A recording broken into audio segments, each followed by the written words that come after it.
So the first life lesson is I realized the first real give that we need to give is ourselves, is our authentic selves. Because I realize we live in a day and age where it's really easy not to be ourselves. So I'm going to tell you a quick story about that. So I went to something called Cotillion. Who's been to Cotillion?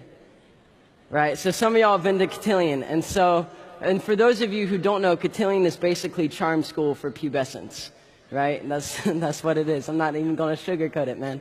So you go up there, and basically, so I was 13, and for me, it was grueling. I don't know why. The kids there, they weren't that friendly, and so it's really hard to get your classic dance moves on when, you know, the kids aren't friendly and things like that, and it really affected me. And I remember I was going in the last night. It was the last class, and I'd made it over the hump, and it was really hard. It was like Wednesday, and I had the whole weekend coming up, and I remember I ran to grab my scarf out of the car because it was cold, and I said, my mom was worried, by the way, because I wouldn't wear the uniform, the khakis and blue blazer. So that's just not my thing. No offense to people here in khakis and blue blazers. That's just not me. But so I didn't do that. And I said, look, Mom, if they're going to hate me, they're going to at least hate the real me, right? And so I ended up being myself that last night, and it all worked out.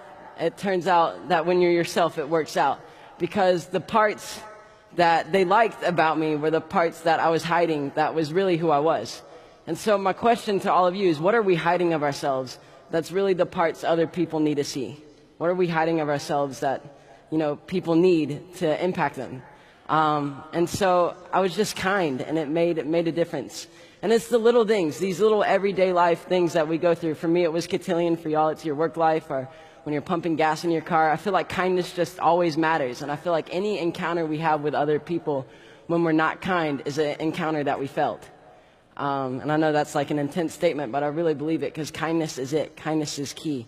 And, I just feel so blessed at a young age to be able to have that revelation, because now I have my whole life to be able to be kind. And I know that it's a gift. And so I encourage you all just to look for ways that you can make a difference, look for ways that you can be kind.